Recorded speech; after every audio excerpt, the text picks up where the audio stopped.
Hello, I'm Anawultus, and today I'm going to be talking about the principle of informed ignorance. What is informed ignorance? Informed ignorance is the idea that someone might be wrong about something, and that this wrongness about something might be in spite of that individual's confidence, in spite of that individual's knowledge, in spite of that individual's truth claims, and that therefore there should be an idea of informed ignorance in the processes that are carried out. So, in other words, it means that when you're making institutions, when you are deciding to take various actions, you shouldn't look at things as if they are 100% a certain way. And what do I mean by that? What I mean by that is, let's say, science and knowledge. Galileo was contrary to what many of the other individuals were saying in his day.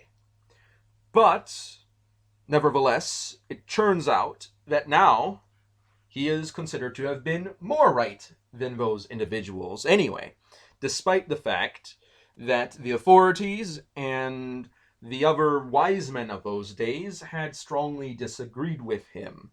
So, in that sense, taking a view of informed ignorance when it concerns to science means that you understand that in the past there have been different models than the present, and that present scientific models may not account for everything in the universe. For example, the model of the atom has changed several times over the years. You've got the old plum pudding type model, you've got the Bohr type model, and there's other models in between, and now you've got a more quantum model of the atom, where you've got the different quantum states of the electrons with the energy levels, with their azimuths, with their spins, etc.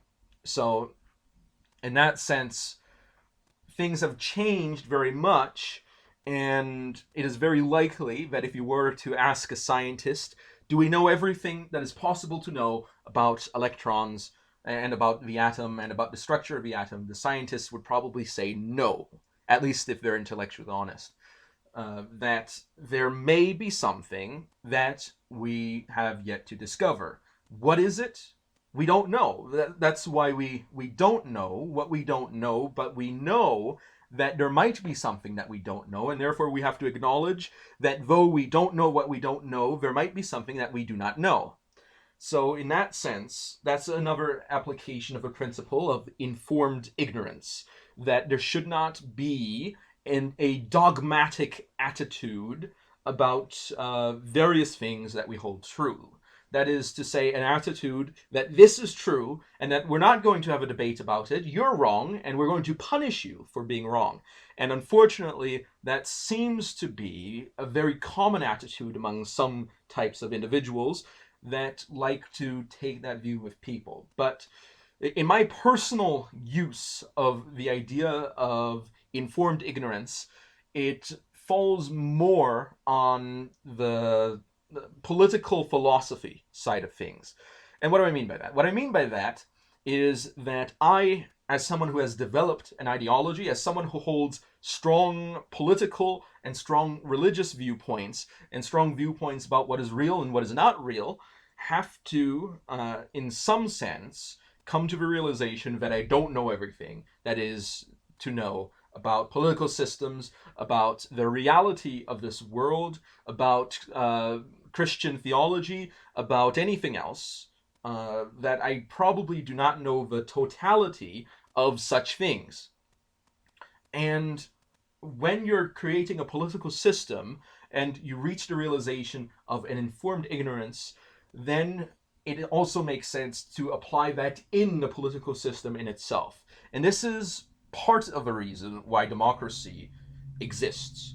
It's in part, and I think this is probably one of the better arguments for democracy, the idea of democracy being for the common benefit, which means that the common people should be involved in it, I think is not a rational idea. Despite what some people in the Enlightenment might say about it, I don't think it's a rational conclusion to make, because obviously certain ideas are better than others, and the popularity of an idea does not make it a better idea. So the idea of democracy, in my view, is one that strongly leans upon the idea of informed ignorance. That is to say, that although there are realistically certain ideas that are better than others, we may not know which of those ideas are the better ideas, and we may not know which of us is suited to choose to which idea is better than the other ideas, or to choose which leader is better than the other leader. So instead of simply trying to create a technocracy where we get together a bunch of people who might collectively all be wrong, or all be right, and we don't know how many of them are going to be right, and we don't know how many of them are going to be wrong because of our ignorance, we just decide that maybe everybody should get a shot at least having some form of input, and then maybe we'll come out with a better solution at the end. Maybe, just maybe. Now, of course, my system is more refined than that, because informed ignorance is also an argument against democracy, because the average person is ignorant about most things. In fact, every person is ignorant about most things, which means that knowing that every person is ignorant about most things, it means that every person is, in theory, not qualified to make decisions about most things. So in that sense, putting the decision-making power of most things into the hands of the most people probably is not going to lead to a very informed decision-making process. In fact, it waters down the few people who do know perhaps about whatever particular issue might be at hand, who might actually have an informed decision. It waters them down into a large crowd of people who don't know, and it drowns out their voices with the voices of people who think they know what's best and probably don't know anything at all. So in that sense, informed ignorance is also an argument against democracy. But this is where I reach the compromise. The compromise that I reach is that people are most likely to know about things that affect them in a very direct way, in a very personal way. And that's things such as the status of their household, their individual economy, and also the status of themselves in the society. And those two things, the social and economic aspects of legislature, are issues that I am willing to say should be decided in a manner that is closer to the people. Because what you have then is issues such as the military and diplomacy and intelligence, that is to say, secret intelligence networks and things like that, are things that at once the people cannot be fully informed of, simply due to the fact that many of these things need to remain confidential, which means that trying to put it to a common vote of the people wouldn't make sense. And also that the average person in their daily life isn't thinking, let's say in Canada, they're not thinking about what are we going to do about Zimbabwe. So they're probably not going to know what to do about Zimbabwe, which means that they're probably not really well informed to vote on such things. And in fact, when you talk to people about foreign policy, you're very likely to get a million different answers, because people generally are informed in very different ways about foreign policy. It might have very different biases about foreign policy, and therefore will come to very different conclusions about foreign policy, which makes it impossible to create a popular consensus on foreign policy issues unless you try to pull out something emotional and outrageous, in which case it probably, in my view, actually makes the argument even worse. So, in that sense, I don't think that's something that should be up to the people. Also, at the same time, economics and social issues, in my view, are things that are close to the people. Therefore, the decision-making process should be close to the people so that it doesn't get diluted by individuals that are far from the issues. For example, let's say coal mines. Coal mines don't exist in every part of every country, which means that there are parts of every country in which individuals are probably not dealing with coal mines being in their communities, and that such individuals are probably less informed about coal mines than people who actually have coal mines in their communities. So it makes sense, under my view, that issues relating to such things should be limited to those communities wherein those issues are actually important. Now, of course, that's excluding things such as maybe spillover pollution that then goes into neighboring communities and things like that. That's obviously something that perhaps needs to be addressed in a more wider sense than a local community. Sort of intercommunal pollution is something that is a problem and that does need to be addressed in a greater sense. But again, economic issues are different in each community, and I think that if people are actually really interested in getting rid of super powerful monopolies by putting the decision-making process close to the people and putting it and decentralizing it to a municipal level, it makes it practically impossible for large companies to exert monopolies, because they would have to maintain positive relations with every single jurisdiction. And when you're in a big country, that's thousands of jurisdictions. And if one jurisdiction doesn't like them, they can just simply kick them out and somebody else can get in. So in that sense, it's actually, in my view, very effective against problems of big business monopolies, while at the same time not fully disallowing that, assuming that, of course, the monopolies offer a fair treatment, in which case it makes sense that they wouldn't be broken up if they actually aren't harmful.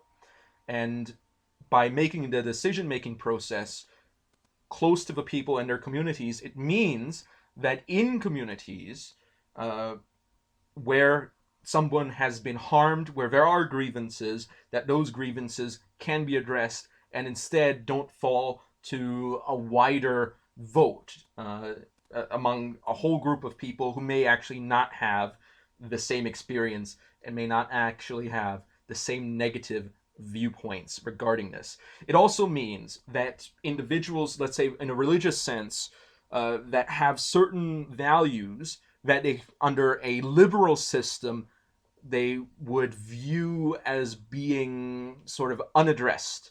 In the sense that, what I mean is that in the problem with a liberal society, a society where there's a very high degree of individual liberty in all aspects, even social and economic aspects, is that most religious groups have some sort of values that are in some ways unique to them.